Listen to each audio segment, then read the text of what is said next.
a thing that people need to look for is if you're ever asking yourself, what good am I doing in this job? What purpose am I serving by being here? How is this helping the world in any way? What is this doing to contribute to society or contribute in a way that's bigger than myself?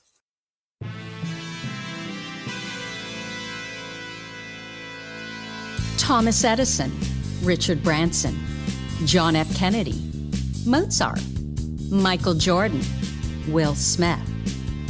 That sounds like a list of highly successful titans in a variety of vocations.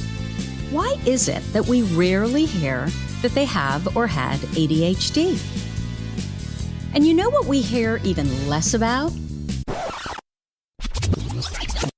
Serena Williams, Emma Watson, Mel Robbins, Whoopi Goldberg, Agatha Christie, Erin Brockovich, Cher. Yeah, the successful women navigating ADHD. And that's exactly why I started this podcast, ADHD for Smartass Women. I'm your host, Tracy Otsuka. I'm a lawyer, not a doctor, a lifelong student, now a coach. I'm also the creator of Your ADHD Brain is A-OK, a system that helps people like you figure out what they should do with their life. And we're here today to talk ADHD, your strengths, your symptoms, your workarounds, and how you proudly stand out instead of trying to fit in. I credit my ADHD for some of my greatest gifts. And you know what? I spy a happier life for you too. So without further ado, a shiny new episode is starting now. Hello, I am your host, Tracy Otsuka. Thank you so much for joining me here for episode number 238 of ADHD for Smartass Women. I hope that you'll subscribe to this podcast. Hello, I am your host, Tracy Otsuka. Thank you so much for joining me here for episode number 237 of ADHD for Smartass Women. You know that my purpose is always to show you who you are and then inspire you to be it. And in the thousands of ADHD women that I've had the privilege of meeting, I've never met a one that wasn't truly brilliant at something, not one. And so for all of these reasons, I am just delighted to introduce you to Shell Mendelson. As a career coach and counselor of 30 plus years, Shell was trained by Richard Bolles. Did I pronounce that right, Shell? Yes, you did. Author of What Color is Your Parachute? And she specializes in supporting ADHD adults in building lasting, fully satisfying careers and businesses. Shell has a master's in vocational and career counseling and built her expertise on more than 35 years in the field of career counseling. In a former life, Shell worked as an accredited high school teacher, had many legal secretarial jobs, most of which she was fired from in her 20s. She worked in the field of vocational rehabilitation for 10 years, was an in-house career development instructor for UC Davis Extension, and Shell was also the founder and CEO of the international children's art franchise Kids Art. Shell was born and raised in the San Francisco Bay Area, lived in several parts of California before marrying and moving to Texas, where she has lived for the past 25 years. She is currently in San Antonio and has a millennial-aged son and 2 beautiful grandchildren. Shell, welcome. And did I get all of that right? That was incredible. Thank you. Don't you sound amazing? I sound amazing. So I've got a couple comments. UC Davis Extension.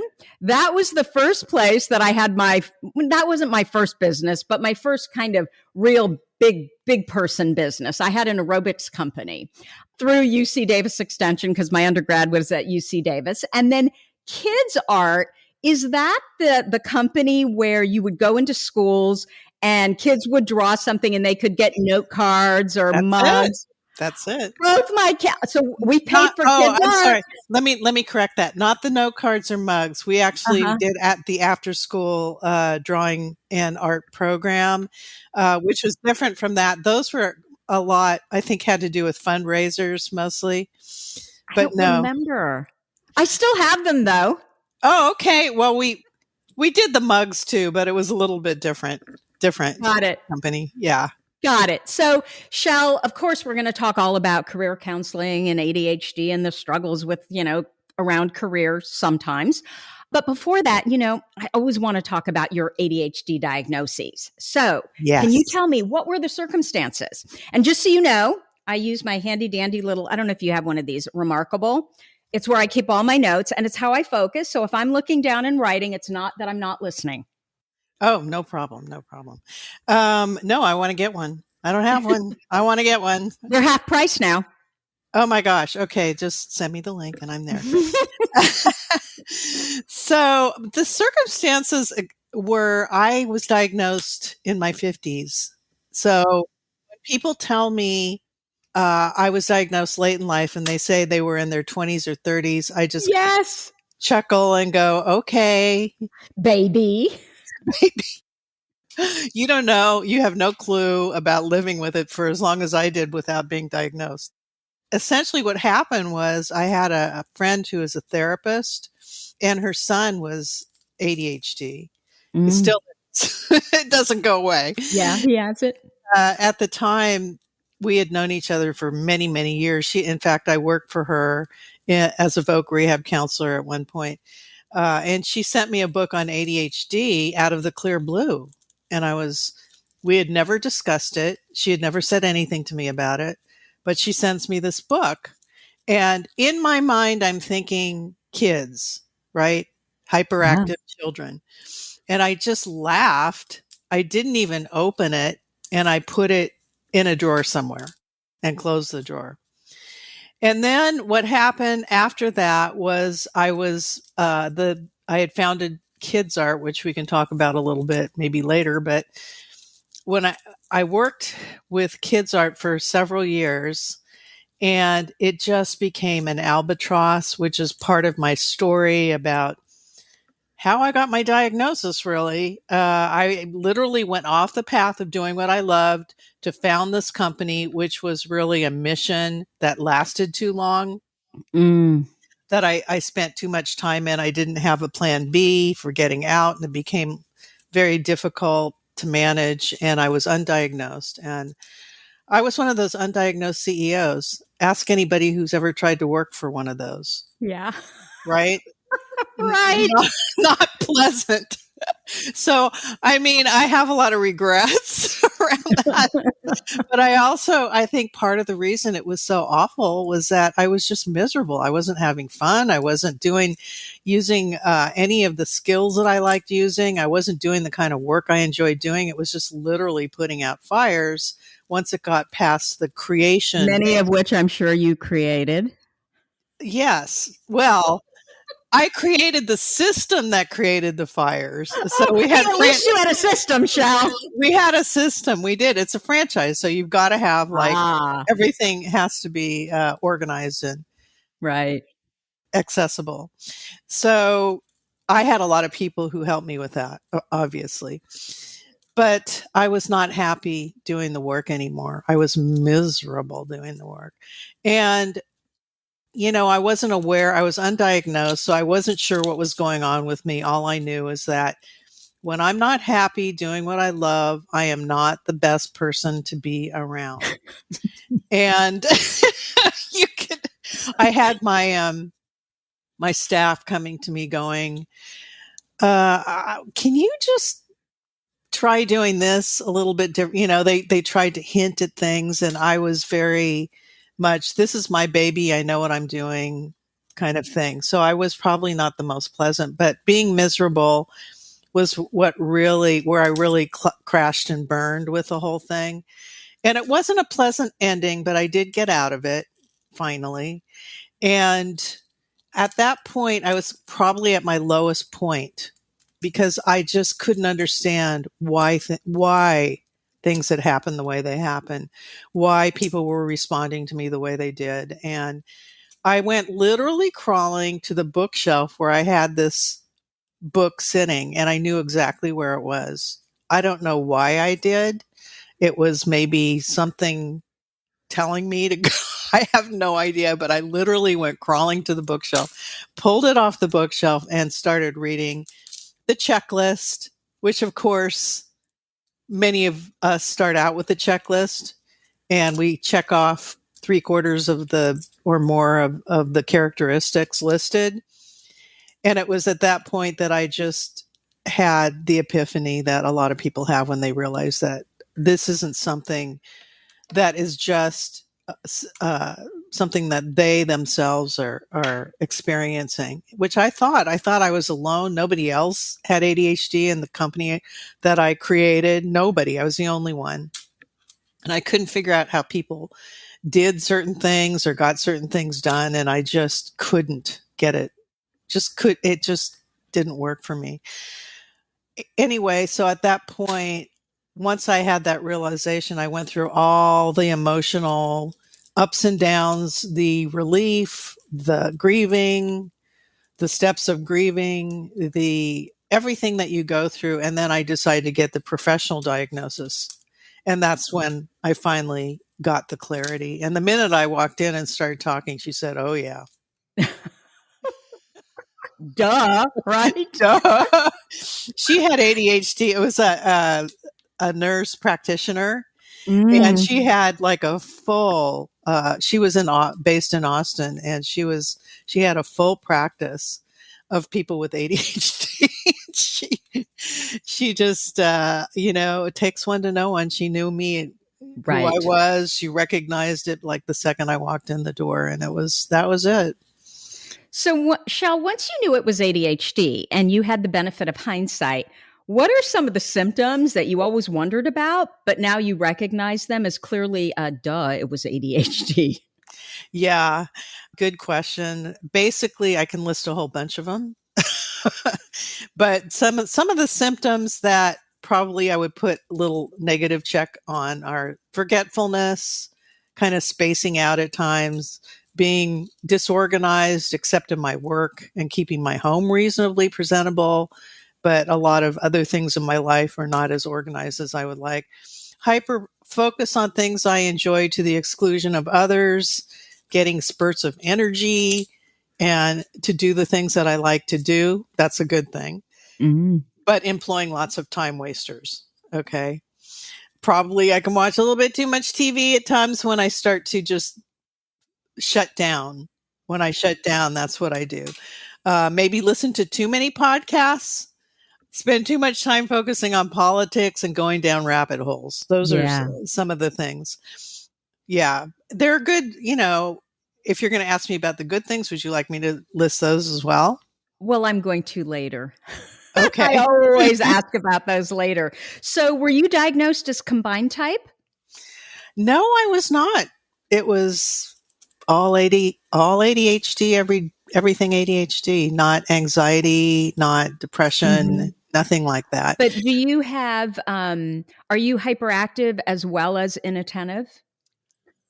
Well, when you say hyperactive, yeah, I'm always Lots of energy. lots of energy, and I'm moving around a lot, but I'm not. As a kid, I was pretty inattentive. I would Okay, so that was my next question. What was Shell like as a girl? As a child, I was more of a loner, I would say. I was very shy. Mm. I don't even know how I got through school, but I managed to get a master's degree. So I'm sure a lot of people with ADHD can figure out how to do the education thing without learning much. And Yeah, that's what happened to me. because we're creative and we're problem solvers, right? Exactly. We know how to get it done, right? So I wasn't top of my class or anything, but of course I graduated from high school, went to college, once I figured out what I wanted to do, got a master's in that. And that's when I really started to, move and shake. But as a child, I was lost. I think I was kind of one of the ones that kind of went between the cracks. Mm. And I used to, like I said, doodle a lot. I mean, I have this one doodle that I did over and over and over again, and it kept me sane somehow. It kept me from going crazy because I was so bored in school, so bored. Did you have problems socially with other kids? Did you have friends? And Yes, I always had friends, but I'm more of an introvert, so I always had good friends, like a few good friends, but not typical introvert get energized in one-on-one small group Yeah. situations versus like the crowd kind of thing. That was always me. I went to, I socialized quite a bit in high school, but it wasn't something that came easily to me. Not at all. No. So you sounded quite inattentive as a child, sort of in your head, daydreamy, Yes, a little very much. spacey, but Very there much. were areas or there were things, there were interests that you had that you loved, and then those you'd be like all in. Yes. Yes. It's also interesting because I think there's a huge population of us who, during perimenopause and certainly menopause, all of a sudden the symptoms get so much worse. In fact, we may never have even considered ADHD. And, for me personally, when I look back on my childhood, oh my gosh, I was so hyperactive. I was chatty. I was always getting in trouble for, disrupting the class and other kids, but I got really good grades. And so the teachers, they kind of liked me, but it was like, okay, go sit over there. Right. But I Hmm. was polite. And so everything was fine.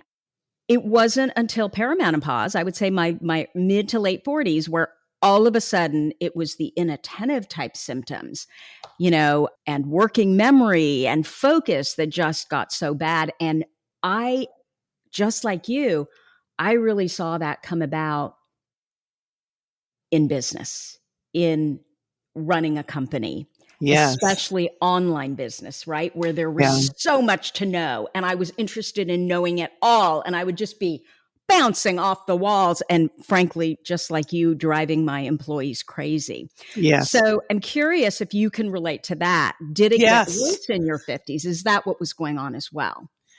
Well, I got the diagnosis right after I left Kids Art. So, because it was kind of it was my lowest point of trying to figure out what the heck was going on. Because during that time, it was impacting everyone so much. And my business partners were, trying to sit me down and so that I'd listen to what they were saying. And I would just kind of blow them off a lot of the times. Like, Yeah. oh, I don't know what you're talking about. And they would never have said you have ADHD because I don't think they recognized that in me, but Right. they knew that there was something off for sure. Yeah. And I could never explain it. I had no explanation for it. And it drove me crazy. And then when the crash and burn with the company came, then that was when I said, okay, I've got to figure this thing out. And then I remembered back to when my friend sent me the ADHD book. Yeah. And You remember what book it was? yeah, I knew you were going to ask that. It was either, Dr. Hallowell or Yeah. Amen, one of the two. I don't Okay. remember exactly which one. I should be. It's probably buried somewhere since when I've had a couple of moves and I have some books still in storage. It's probably still in there. In fact, I'm going to go dig it out so that I can answer. Probably the most important book you've ever read, Shell. Yes, I know. I have so many more though since then, but Right. Right. yeah. So, what has changed since you were diagnosed? What has changed? Well, I would say one of the biggest changes that I've learned how to accept myself for who I am, accept my diagnosis, and accept my limitations, and be Mhm. able to manage. I can manage certain aspects of my ADHD that I wasn't even aware of before, but now since I'm more aware of it, then I can actually manage them a little bit better. Not always, not perfectly, but that's kind of how it is pretty much with anything. The thing is, though, now you have a reason, not an excuse, right? It's, Exactly. oh my gosh, I Exactly. understand how my brain works Yes. Yes. and why this particular thing is hard for me. Yes. And also, I have to say that age helps. The older you get, you just start to know yourself better and to know what you want and what you don't want. And I think when I used to blow things off when I was younger, I realized it's because I just didn't like doing them or they just weren't but I used to carry a lot of guilt about that. I don't do that anymore. I just sift and sort. If I like this, I do it. If I don't like it, there's a reason, and I'm not going to do a good job at it, or I'm not going to be focused on it unless it's something, obviously that I have to do, like pay bills or things like that. But I've also learned to allow other people to help me out, whereas I wouldn't do that before. I'm more cognizant of those who want me to change and speak to me about it versus those who I know love me, but just want me to Yes. listen more often. Yes, exactly. They're your people, right? Those are my people. They just want me to listen more often. Right. And my son falls in that category. So, he had been trying to tell me for years about things that were important to him, and I would not listen. I just wouldn't listen. Now I listen. So it's a difference. It's kind of like night and day, actually. It sounds all good. Yeah. Also, once I got the diagnosis, I had been a career counselor for the entire time and always enjoyed my work. But I realized that now I want to work exclusively with our tribe of adults Yeah. and young adults because, oh my gosh, we speak the same language. Yeah. Yeah. And you And have instant credibility, right? Because you've been through it. You understand intimately what they're going through. yes. So that was such a brilliant segue, Shell. So I would love to know, how long have you been working as a career coach exclusively for those with ADHD? Well, following my diagnosis in 2010, that's when I started. So it's been since 2010. And how did that start? Was it just this immediate light bulb that, okay, I'm going to go back to what I love, but this time I'm going to work with people that are my people? It was gradual, I think, but it was a decision that I made. So then I started connecting with our community of other professionals and started, learning more about ADHD in general for myself and how it impacts me and how it impacts others. And then I just started asking for people to work with me who have ADHD. And it took a while. It didn't happen overnight, but now it's pretty much blossomed, and I'm doing very well with that. And it's like anything, I made a shift, and it took a little while to develop that, but I was very clear that that was what I wanted to do and the direction I wanted to go. And so everything that I did from that point onward with my career coaching and counseling was to develop more and more strategies to help people with ADHD who are going through career shifts. So, yeah. Do you think that ADHD adults have a harder time making good career decisions? I don't know if they have a harder time. I think the thing that generally I hear is that they have so many ideas and they don't know how to make the decision. They don't know how to sort it out. They don't know where to start. And when you have too many ideas, that's when a lot of people procrastinate and do nothing. They won't even do any research in a certain area or find out anything about it because they think, well, there's this other thing that I might want to do. So if I spend too much time trying to find out about this one thing, then I might leave something on the table. And So I'm just not going to research anything, and I'm just going to keep digging for new ideas. Exactly. So what do you do? Well, that's what I do. I'm the gap filler. Oh, the gap filler. Okay, what does it mean to be the gap filler? So what it is that, and this is my work in general that I've been doing for so many years, but now it's so so much tweaked and focused on people with ADHD. But in the beginning, I've always done this kind of work with people who struggled with the whole idea of what the heck do I do? What do I want? I mean, if you ask 100 people, what do I want in a career? How many people are going to be able to articulate an answer? Clearly, not very many, right? Maybe 1%. Well, yeah, no, because we do something similar. You just take it much farther than I do. And I love what you say is, I am not an ADHD coach. I am a career coach who works exclusively with ADHD adults Yes. So Yes. many coaches say, I do everything, and we can't do everything. So, what I do is I work with ADHD women just to build that foundation so they can finally start to trust themselves. Who am I really? What do I stand for? What should I do with my life? But then that's all I do. So, you would be a perfect adjunct to what I do because it sounds like you then take it further than that. Okay. So, tell me what your system looks like because clearly you have a system. Yes, I do. And it's based on what color is your parachute.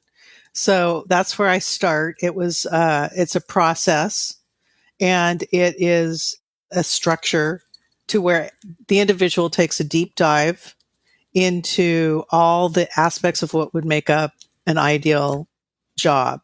And, we don't look for ideals. We look for things that we're strongly interested in, things that we're energized by, things that make us feel good and give us a boost. And with ADHD that those things are important.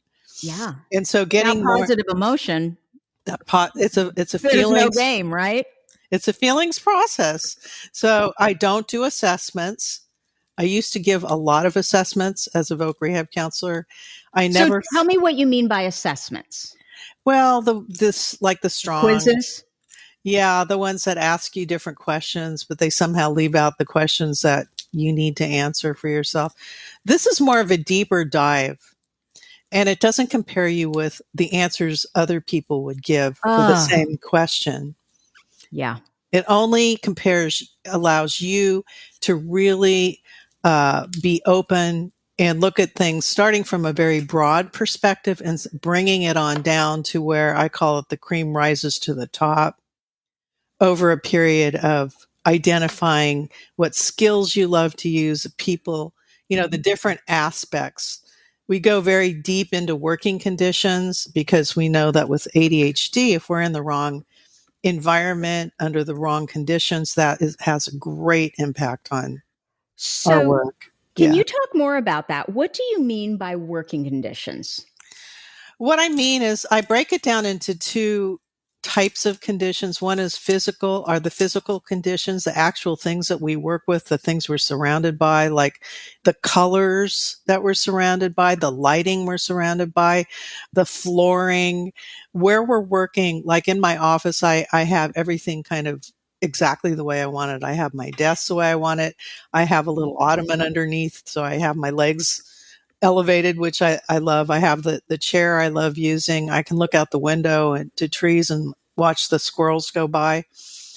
I have my dog next to me who is very quiet and always Me wonderful. too.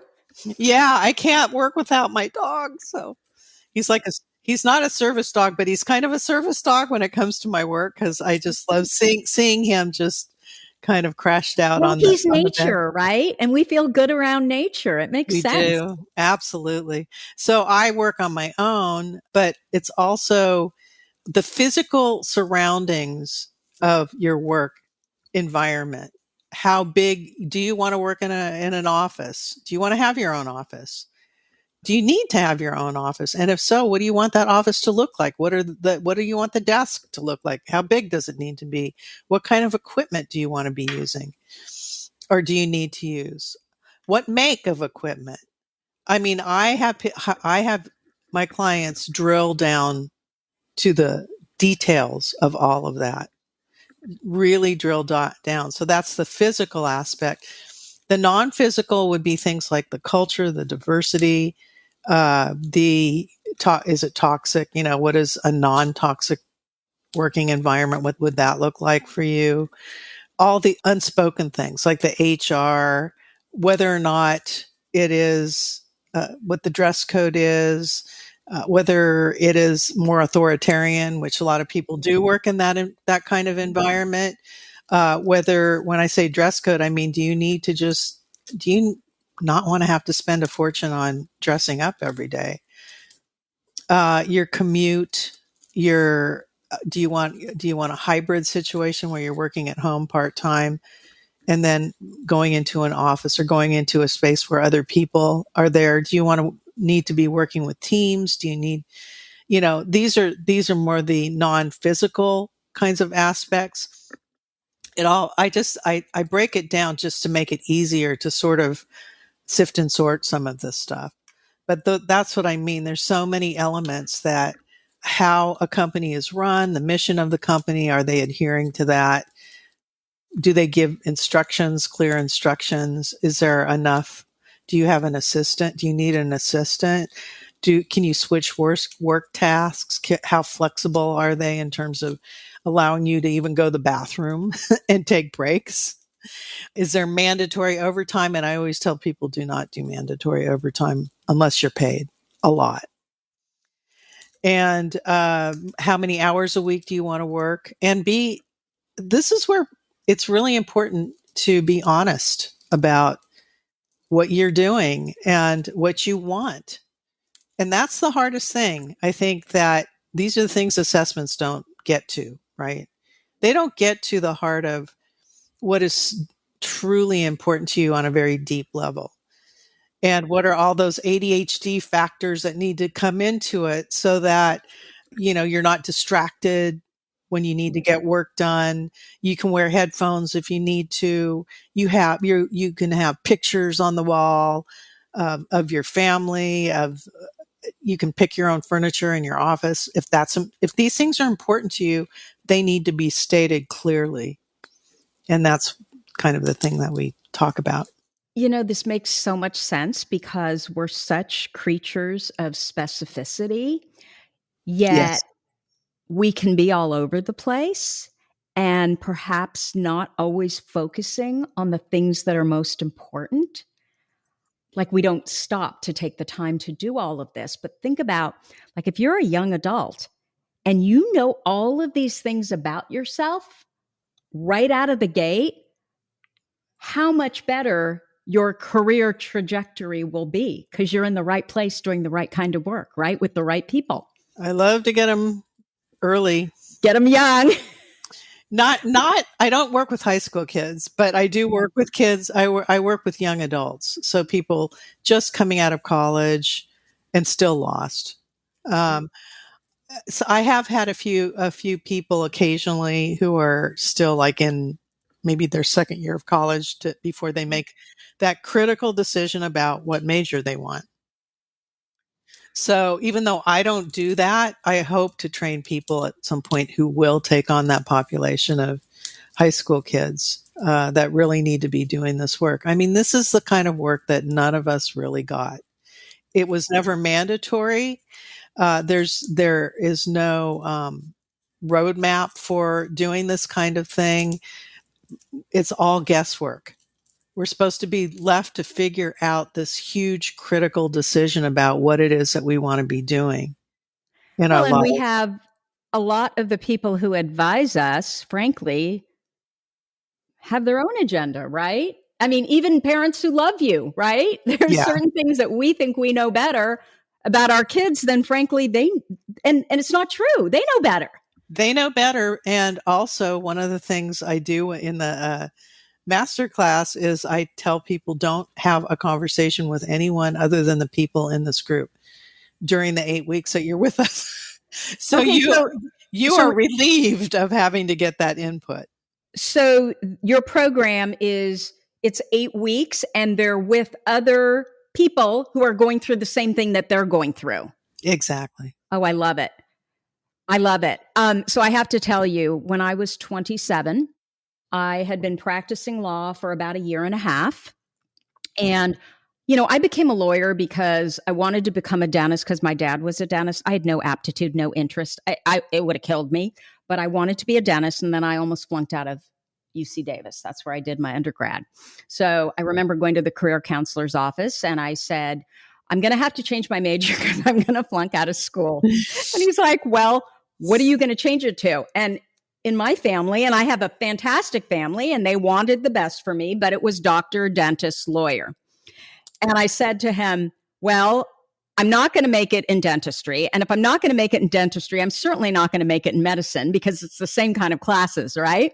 So I think the only option left to me is I need to be a lawyer. I'd watched a lot of Perry Mason reruns with my mom. And he looked at me and he said, Tracy, that is not how you choose a major. And I'm like, well, that's how I choose a major. So that's how I ended up in law school. So a year and a half after practicing, I'm sitting in my first career counselor's office, and she gives me one of these assessments. And my personality was the closest to a shepherd. And I remember thinking, well, the last time I checked any kind of job board or want ads or whatever they did in that time, I don't remember ever seeing a call for a shepherd. I mean, it was useless. Of course, now, today, when I look back on it, it was actually quite prescient, right? Because I feel a lot of times like I'm shepherding, ADHD women. But yeah, it's so useless because you're outside yourself, right? You're comparing yourself to all of these other people, which really it should come from inside out rather than outside in, right? Like trying to fit yourself into these boxes. Yeah, and some of the things like being a shepherd, like for me it was cheerleader and teacher. Yeah. And the thing is you need to put it into perspective, right? And I see, I have people go through different exercises about things that they remember being excited about doing when they were younger, and that's kind of the first thing that we do. But there's a way to look at how some of the stuff comes up for you over and over, and there's a lot of repetition that you want to look at, and then you need to you need to sort of make those connections like you did with the shepherd, right? That's exactly the kind of nuance that we talk about, because it is not a straightforward you should be this or that. List here are the top 10 jobs that people with ADHD can plug into, or the top, should do or should look at. No, everything is open for people with ADHD. There is no limitation on that. It's just, what is it that you are attracted to? What excites you? What is it that you can begin to do and expand in over time? So I like to use the analogy of a tree trunk being the foundation. And for me, the foundation was always education. Because from the time I was a kid, I wanted to be a teacher. I just didn't know what kind of teacher, right? And it took the form of coaching and counseling because I wanted to help people. So I brought those two things together. And then eventually here I am teaching, coaching, counseling, doing all of those things, which I've done for years and never gotten bored, right? But my foundation was always education. And the branches I use the tree model, because the branches are things that you would expand into over the years, that you might try one aspect of education. Maybe that doesn't work out so well. Then you try something else, maybe curriculum development, teaching in a university. There's so many different ways that you can take it, right? Developing an online course. Yeah. So many different ways that you can take it, but just being open to the idea that you have this foundation that you're working from. You never get bored when you have that. You never, Right. it never will get bored. And so that is where I work very hard in my support and coaching to help people identify that for themselves. What is that foundation? What I love that you're saying, because I too, I see these ridiculous articles about, top 10 things people with ADHD careers, right? Yeah. And it's such BS because what makes ADHD so hard to diagnose is every single person with ADHD is different. And we have this idea that, and this is what I learned certainly on this podcast, is I thought, oh, well, because I hate money, numbers, and all that, everybody with ADHD must be bad with that. Everybody with ADHD must be terrible at administrative type tasks. And it's so not true. If that is your interest, if that's your thing, like the best people I have discovered about money have ADHD because, that's their area of hyperfocus and they do it in a creative way that frankly works for my brain. So I love that you're saying that. Now, I've heard you talk about being a job creator versus a job beggar. What does that mean? If you've been listening for a while, I bet you're starting to see your strengths and, dare I say, brilliance. So can you imagine what working with me would be like? Look, we love the sparkly, we love the new, so sometimes it can feel like we're all over the place. ADHD women often tell me I'm interested in so much. Which of my many interests is the interest that I should pursue? we're talking about this right now, right? In the middle of this podcast. Well, we have interest-driven brains and we have hyperfocus. So if we can learn more about who we really are and what's truly important to us, we'll know exactly what we should be hyperfocusing on. And guess what? Then the sky is the limit. This is exactly what we do in our 6-week program, Your ADHD Brain is A-OK. It includes live coaching with me and a private community of women just like you. We just started our July cohort last week, but our September cohort is still wide open.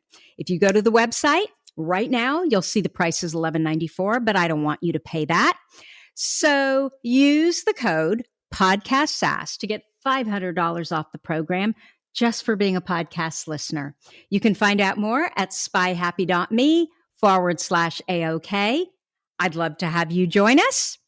Let's get back to our regular podcast programming. So being a job creator versus a job beggar, what does that mean? I love that you've heard me. Yeah, I heard you. So yeah, that's a great question. So everything that we do is basically fodder, if you will, for having an interview, if you finding the right company to interview with, the right position to go for, and walking in with sheer confidence and knowing that you're going to be asking questions, right? You're going to be asking questions of them as they are of you. And if you go in with the idea that you are interviewing them to make sure that the fit is there, that it's always going to be a win-win, right? So a job beggar is someone who goes in because they're desperately in need of a job, and they may tick off all the boxes that would qualify them to do that job. So yeah, there's no contest there. Their resume shows that they have experience in all of this, but their reason for being there is not because they've chosen that necessarily, but because they have to get a job.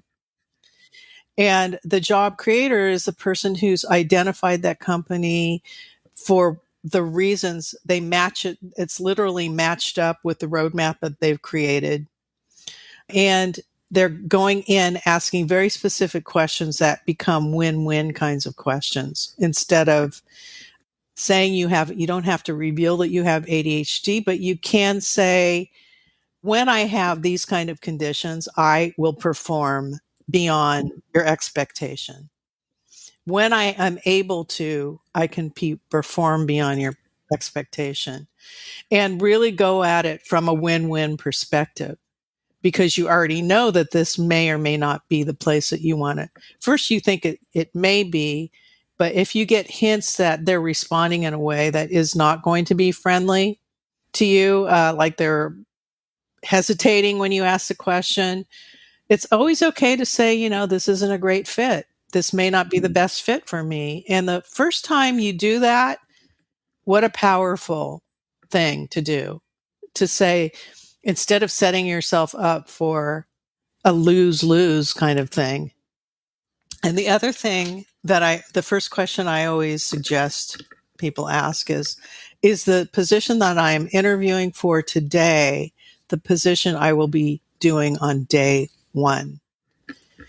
And the reason for that is that very often they say, oh, well, yes, we are hiring for this position. We first want you to work for a few months in this position. And anyone listening to this most people are going to know what I'm talking about. This happens, the bait and switch thing happens a lot. I didn't know this, but it's been so long since I've worked for anyone, like decades. Yeah. Well, really? I hear it all the time. I haven't either, but I hear it. And is this specific to like tech or just kind of across the board? I think it's, a lot, pretty much across the board. Wow. Pretty much across the board. And for people with ADHD, if they are not going into the job that they know would be the best fit for them, and then they're put into something else, that could be the kiss of death right there. Like, how are they going to do something they have no idea what it is? They don't know if it's going to be a good fit for them. It's going to not tick any of those boxes, or very few. And that can be a real setup for failure right there. So asking that question and watching how they respond to that is very, very important. So you need to take your cues from the person interviewing you as to whether or not the culture of this is the right culture. The way they respond to their employees is going to be in a way that supports them. If you, very often I hear one of the things that people are, especially nowadays, many companies value the profits more than they value their employees. And no matter what the employees ask for, they don't listen because the money is more important. Do you want to work for a company like that? And because it is, you might think it's like the top 10 of whatever, a great company. You need to understand that if you go to work for a company like that, when you need to have your needs met as a person with ADHD, that may or may not happen. In fact, it rarely does in that kind of situation. Do So, you, yeah, do go you ahead. think people are getting better, young people specifically, because it sounds like you work with a lot of young people? I do, They're yeah. getting better about really identifying what they're, how certainly like our generation where, and honestly, it was before our generation where you would just stay in a job and you would just take it because it was a job. Of course, there were benefits and there were all kinds of things that we don't see as much of today. But I'm curious if this younger generation is just much less willing to be in a career or a job where they don't feel appreciated. They don't feel like they're, doing what they love to do, all of those things. In general, yes, I think that's true.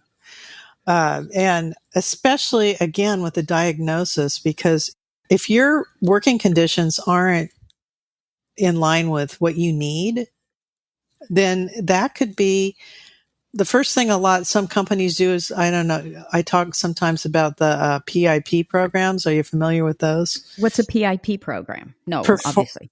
Performance improvement program.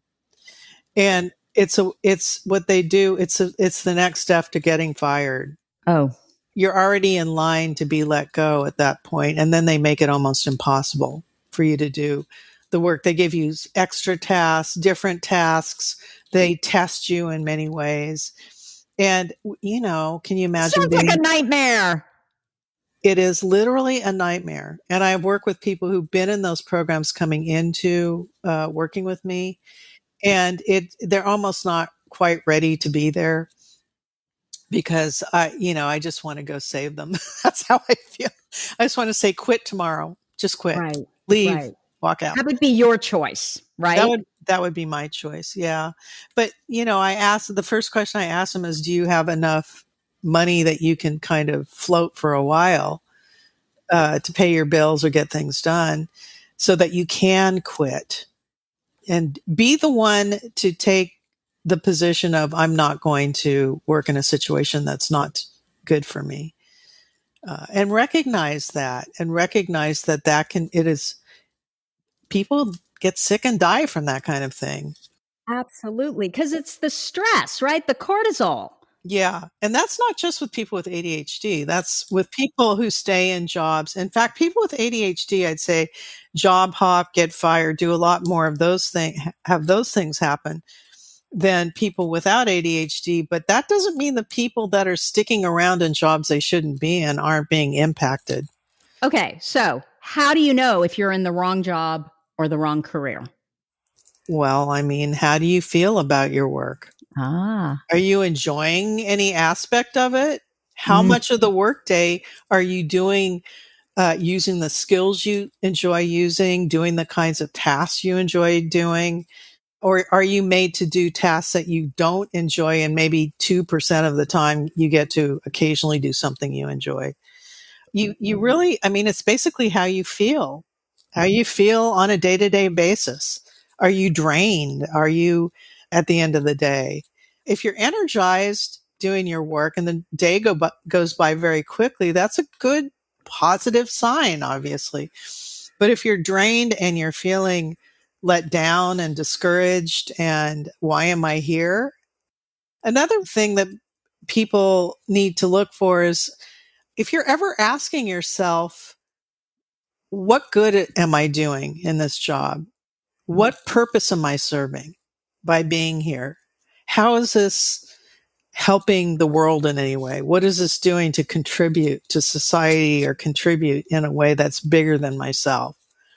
That's another question that people begin to answer, sometimes not for a little while, maybe in their later 30s or whatever, but I'm hearing younger people more and more expressing that. So, can I ask you? I have this belief, and I actually did a little poll a couple of years ago in my big Facebook group.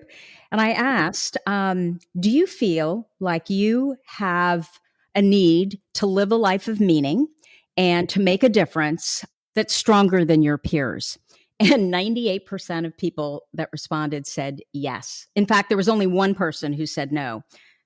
That doesn't surprise me at all. Yeah, I'm curious Yeah. if you feel that way about people who have ADHD, that we just need to be in purpose or we're just Yes. not as happy. I'm glad you said that.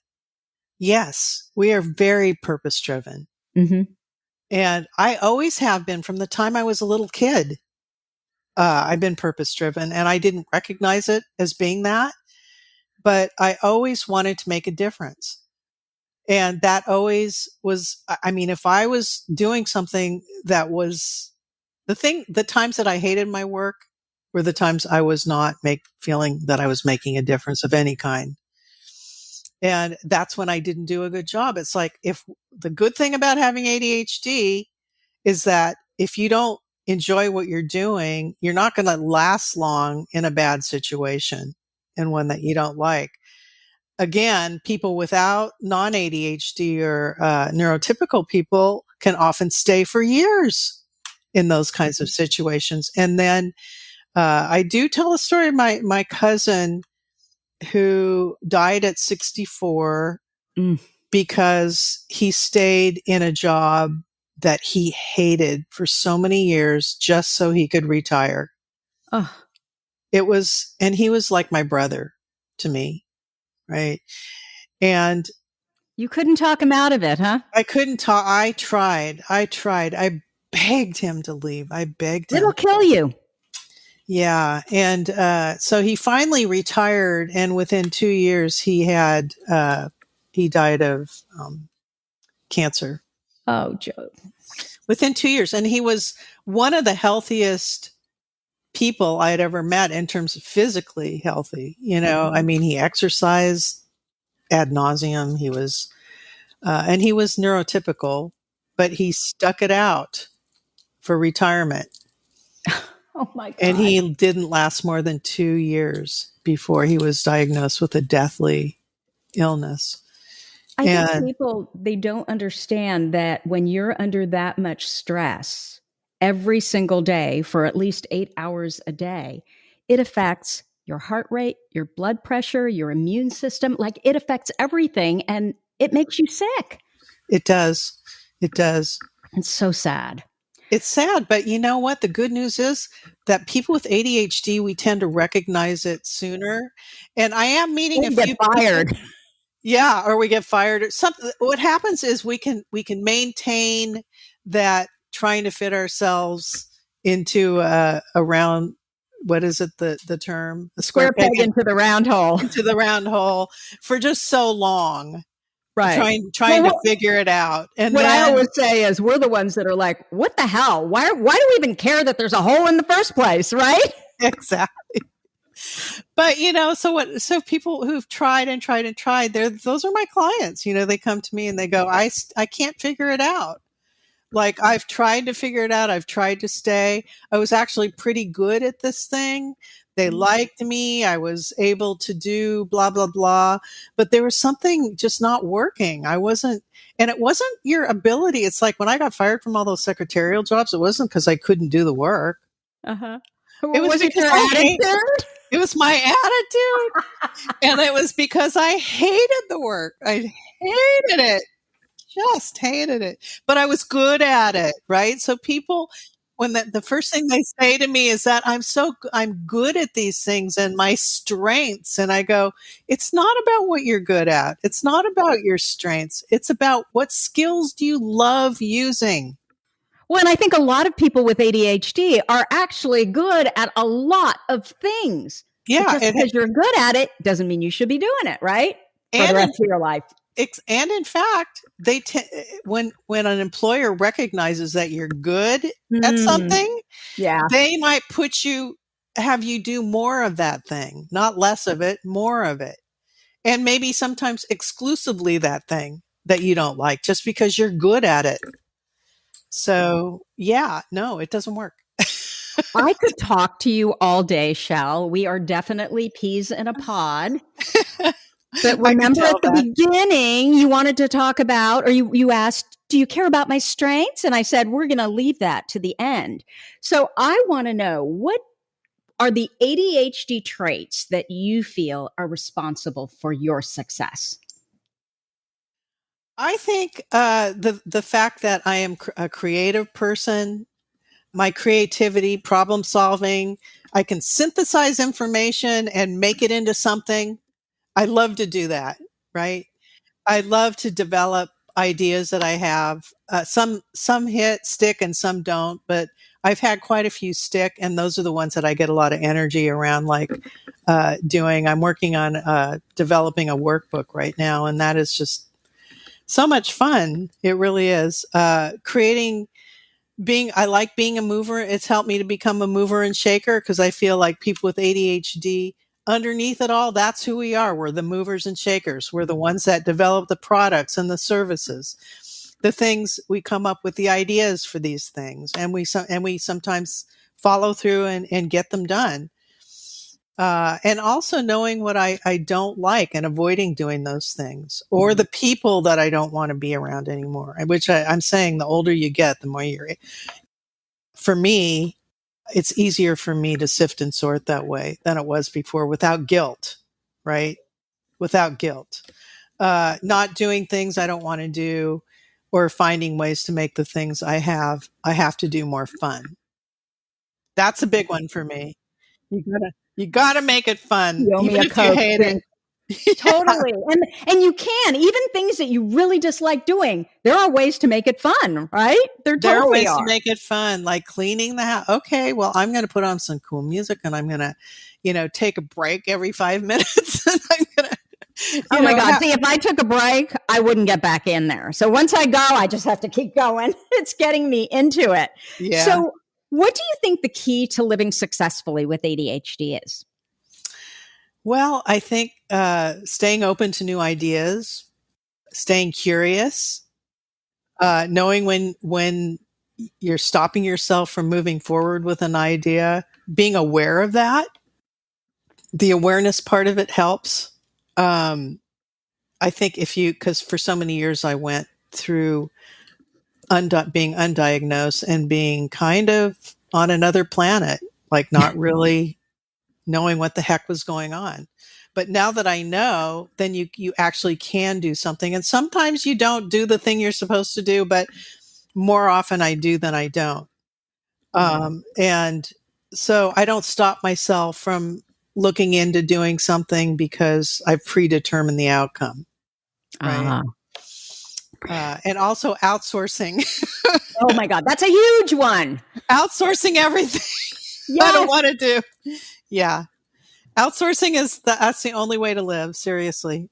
And I think that as women, we just feel like we need to do everything. We should do everything. And I will tell you that what I really wanted to do, my business did not start taking off until I got help, right? Me too. And once I Yeah. got help, there was someone, like, I have an assistant now for 2.5 years, almost 3 years.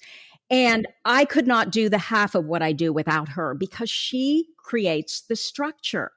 And so, whereas before I might be working on this and then I just let it slide this, and then I'd let it slide this, and I would never follow through on any of those things. She's built structure around all those things to the point of, okay, Tracy, this newsletter is going out at 11:30 a.m. on Thursday. If you don't go in and do your edits, it's going without you. Like those, that kind of structure. That's what motivates me. Yeah.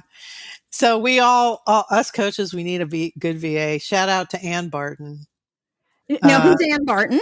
She's my VA, and she's like you, she has created the structure for everything that I do, and keeps me on track, gets things out with my name on it that make me look great.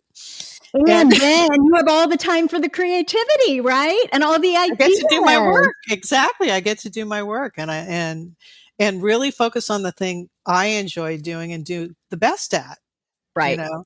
So yes, I think outsourcing anything that you really don't want to be doing, because if you try and force yourself to do something you really don't want to be doing, then it will either take you too long to do it and it won't get fully done, or you're just going to crash and burn, And friends, that means housekeeping as well. There are Housekeeping as people well. that do this much better than you do. No man, if you think of like a bachelor, nobody's ever going to say, oh my God, he has a housekeeper. Oh, Yeah. how indulgent. How it makes me crazy, because every single time I get that pushback and then the person goes and hires someone, they're like, I didn't realize there was so much positive emotion. I wake up in the morning, I go into my kitchen, everything's organized. My day starts with positive Yes. emotion, right? Yes. There you go. I happen to like doing dishes. I call it dish meditation. I So, don't mind. Honestly, I'm a procrastinator cleaner, yeah. but I need someone every other week to just come in and do the big stuff, which honestly I'm never going to do. I have 2 dogs, and we live in the country, but she loves it. She's good at it, and we pay really well for it, right? It's worth it. So, It's worth it. so Absolutely. other than Ann Barton, what is your number one ADHD workaround? I would say I would have to go back to outsourcing. It's true, though. Yeah. I mean, just offloading stuff is really the thing that works for me now. And without guilt, though, because I used to spend so much time trying to do, especially in the beginning when I was trying to get my business going, doing all the marketing, every single piece of it. And now it's like, if I want to write an article, I write an article. And now I discovered I love to be a podcast interviewee. Well, you're I good love at it. it. You should do them. More of them. I know I do. Well, I've done quite a few of them this year, and it's been the most fun I've had since I started working in this field. Honestly, I love it. Maybe you need your own podcast. No. Yeah. No, Tracy. There are so many ADHD podcasts, though. It's kind of there's just like one after another these days. Yeah, But there's I room thought for about everybody. doing that. I did think about doing that. I do like interviewing people, but I don't like all the pieces involved in the podcast situation. No, I finding the right people to do it. I don't have the energy for that, because I've got other, I just want to get the word out now. That's the thing, is I just want people to know about this, that this work exists, that this gap can be filled, that you don't have to struggle to figure this stuff out, but you do have to be committed to, taking a deeper dive and really going for it. Again, if you set yourself up with the right foundation, which this is fun work too, because what they're figuring out is more of who they are. Who they are, 100%. And once we know who we are, yeah, we don't take anything but the best for who we are, because we understand ourselves. I can't tell you the difference between when people start in the process and they end with a level of confidence that you cannot bottle that. It's incredible. The confidence, I now have the tools. I now see what I've done wrong in the past in terms of my perception of how this stuff works and the way I should be looking at all of this. It's new for most people. Most people have not been given this kind of perspective. They haven't. But once they get it and they have the tools for really making these kinds of decisions, it's like night and day. It really is. So seeing the confidence level go up is what warms my heart more than anything. Absolutely. So, Shell, are you working on something that you want to tell us about? Yes, I am. I mentioned the workbook.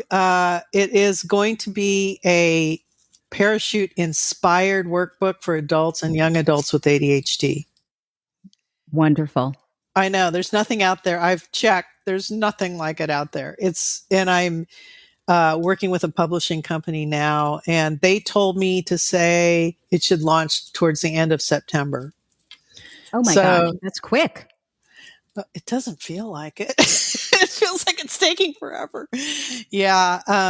It's a slow process for me. I don't know. I just want it to go quicker, but it's been really fun writing it and putting the pieces of it together, making it ADHD friendly from a physical perspective, as well as just breaking things down, making it more graphic. And I'm changing the system I do, so it's not exactly the same as what I've been doing all along, but it's my thing. And adding all the pieces that I've developed over the past 15 years for adults with ADHD to make it easier to navigate the process. And I'm going to do an audio companion with it. So it'll be pretty cool. Wonderful. So where can people find you if they want to know more about you and what you do? So the baseline for working with me is taking the Your Next Career Move Masterclass, and that is careercoachingwithshell.com, SHELL. And there's a little video there that kind of gives you like a minute and a half of what the class is. And then you can read more about the masterclass and get it. And then I'd be happy to talk to you. Sign up for an intro call. So it's careercoachingwithshell.com. And this will be in our show notes. Now, are there any other platforms that you're on, like Facebook or Instagram or Twitter? Or I got off of Twitter because I was finding it wasn't super useful for what I do, but I am on LinkedIn. Ah, okay. Quite prominently, and Facebook. I am at Career Coaching with Shell on Facebook. What about LinkedIn? LinkedIn, oh God, you would ask. I sent it to you, so I know. I'm reading it right now. Yeah, I always forget. I think it's Passion to Career. It is. It's Your Passion to Career on LinkedIn. On LinkedIn, Your Passion to Career, right? Shell. It was such a pleasure spending time with you here today. And it's been a pleasure speaking with you, Tracy. You're a breath of fresh air, seriously. Oh, well, thank you. So that's what I have for you for this week. If you like this episode with Shell, please let us know by leaving a review. Our goal is to change the conversation around ADHD, helping as many women as we possibly can learn how their ADHD brains work so that they too may discover their amazing strengths. Before I go, don't forget to check out my live coaching program, Your ADHD Brain is A-OK. There's also a private community, and you can find out more information at spyhappy.me/AOK. And if you sign up now with the code podcast SAS, you'll get $500 off just for being a podcast listener. As always, you're listening to ADHD for Smartass Women. Thank you so much for listening, and I'll see you here next week. You've been listening to the ADHD for Smartass Women podcast. I'm your host, Tracy Outsuka, and we're available on iTunes, Stitcher, Spotify, and Google Podcasts. Not coincidentally, ADHD for Smartass Women, it's also the name of our free Facebook group.